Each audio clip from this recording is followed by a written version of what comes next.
بسم اللہ الرحمن الرحیم وبہ نستعین وصلی اللہ علی نبینا محمد وعلی آلہ وصحبہ اجمعین ومن تبعهم بإحسان إلی یوم الدین وبعد.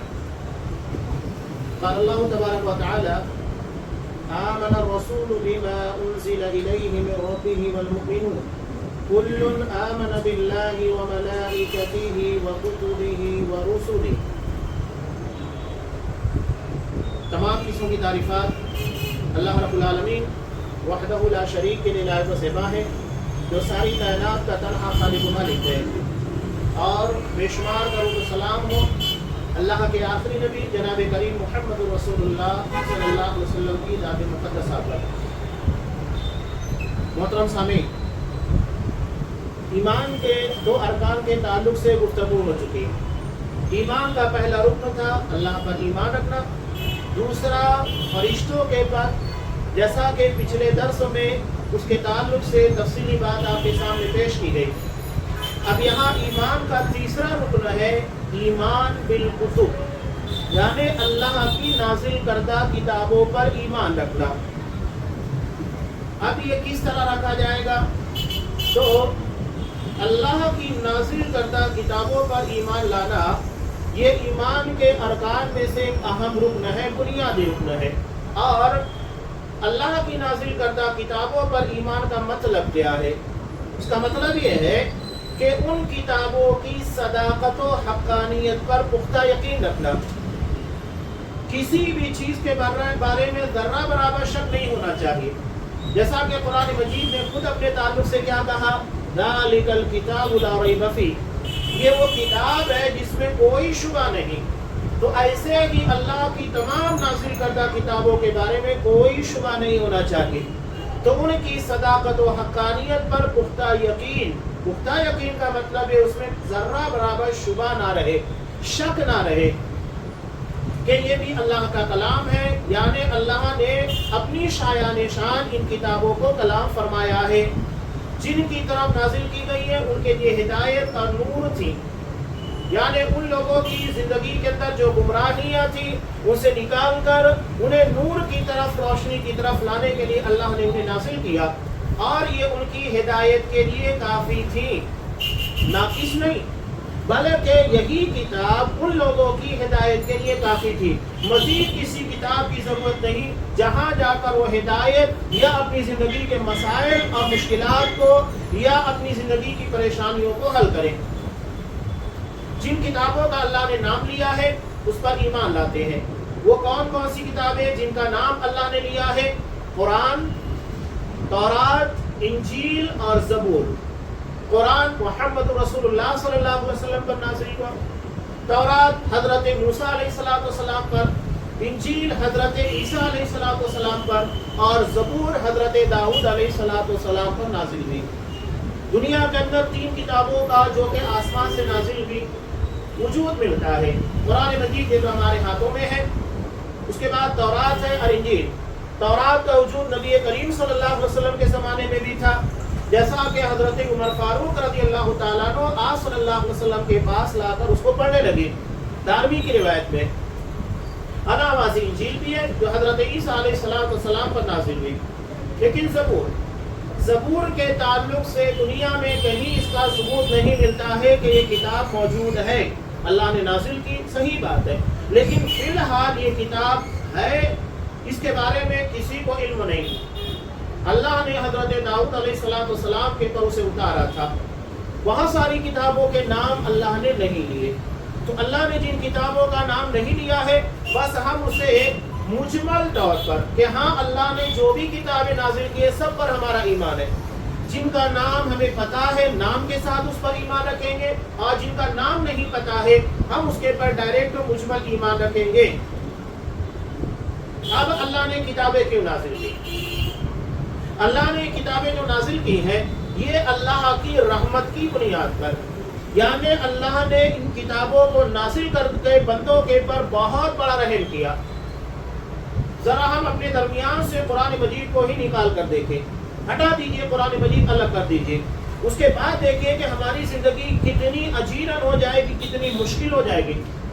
ہم اپنے رب کو نہیں پہچان سکتے، ہم اپنے رسول کو نہیں پہچان پائیں گے، ہم فرشتوں کے پر ایمان نہیں لا پائیں گے، جن و شیاطین کی حقیقت کا علم نہیں ہو پائے گا، ہمیں تجارت کیسے کرنا ہے اس کے اصول ضابطے نہیں معلوم ہوں گے، سماجی زندگی کس طرح گزارنا ہے اس کا علم نہیں ہوگا، عبادت کا طریقہ معلوم نہیں ہوگا، بس اندھیروں میں بھٹکتے رہ جائیں گے۔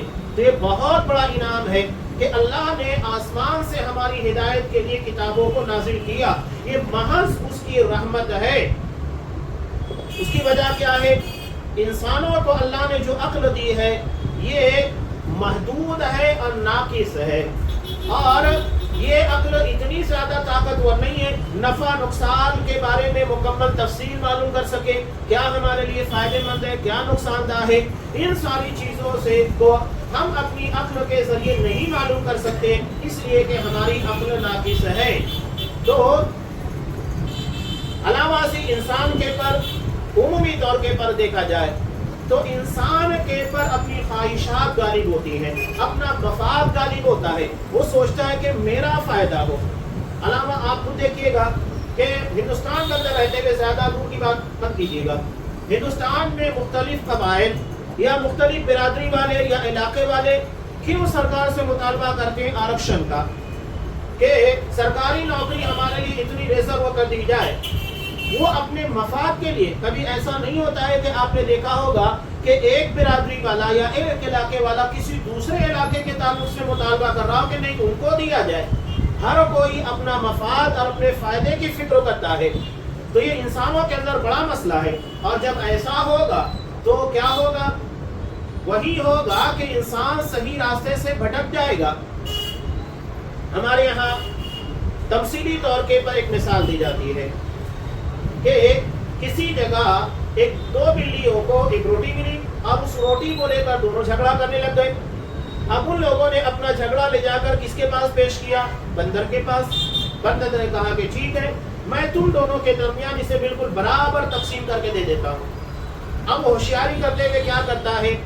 وہ جان بوجھ کر ایک پلڑے میں روٹی کا ٹکڑا بڑا رکھتا ہے، اب وہ جھک جاتا ہے تو اس میں تھوڑا سا توڑ کے کھا لیتا ہے، اتنا کھاتا ہے کہ سامنے والا بھاری ہو جائے،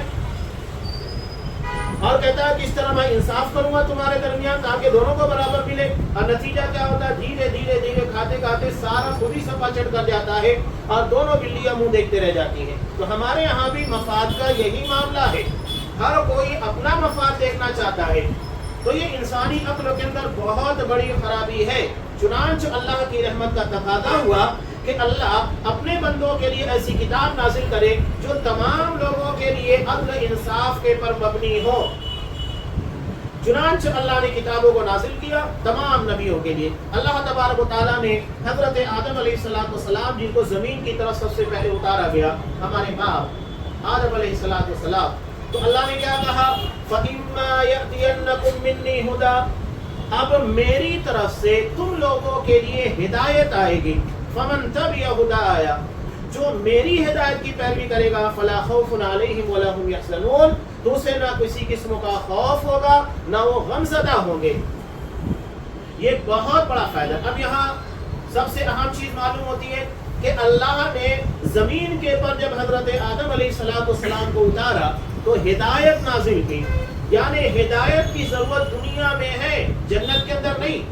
جب تک جنت میں تھے وہاں من چاہی زندگی گزار رہے تھے، اور دنیا میں آنے کے بعد ہدایت کی، حلال و حرام کی، جائز و ناجائز کی تفریق اور ان ساری چیزوں کا فرق جاننا ضروری ہو جاتا ہے۔ اب جو بھی اللہ کی ہدایت اس کے ڈائریکشن کے مطابق کام کرے گا، اللہ صاف کہہ رہا ہے وہ کبھی گمراہ نہیں ہوگا، کبھی گمراہ نہیں ہوگا، نہ اس کے معاملات خراب ہوں گے، نہ اس کی تجارت بگڑنے والی ہے، نہ اس کی دنیا تباہ ہوگی، نہ آخرت تباہ ہونے والی ہے۔ دوسری جگہ اللہ ارشاد فرماتا ہے سورہ اعراف آیت نمبر 35 میں، یا بنی آدم اما یأتینکم رسل منکم یقصون علیکم آیاتی، کہ اے آدم کی اولاد، یقیناً تمہارے پاس میرے رسول آئیں گے، یقصون علیکم آیاتی، جو تمہیں میری آیتیں پڑھ کر سنائیں گے۔ فَمَنِ اتَّقَى وَأَصْلَحَ، تو جو کوئی تقوی اختیار کرے گا اور اپنی اصلاح کر لے گا، فَلَا خَوْفٌ عَلَيْهِمْ وَلَا هُمْ يَحْزَنُونَ، تو اسے کسی قسم کا خوف اور اندیشہ نہیں ہوگا، غمزدہ نہیں ہوگا۔ یہ آسمانی کتابوں کے اوپر ایمان رکھنا اور اس کے نازل کرنے کا مقصد تھا جو صاحب کتاب شیخ صالح الفوزان حفظہ اللہ نے بیان کیا۔ اب جو کتابیں اللہ نے نازل کی ہیں ان میں 3 طرح کے لوگوں کو بانٹا گیا ہے، یعنی 3 گروپ میں 3 گروہوں کے اندر انسانوں کو بانٹا گیا، ان کی تقسیم کی گئی۔ پہلی قسم کون ہے؟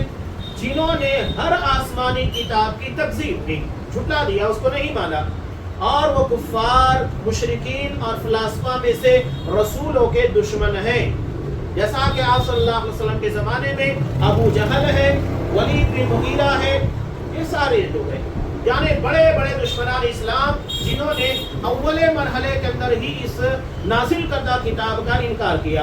آج بھی ہم دیکھتے ہیں کہ دنیا میں مسلمانوں کے علاوہ جتنے بھی ہیں یہ سارے کے سارے اللہ کی کتاب کا انکار کرنے والے کفار اور مشرکین ہیں جو قرآن کو اللہ کا کلام نہیں مانتے۔ تو یہ ایک پہلی قسم ہوئی۔ دوسری قسم کون ہے؟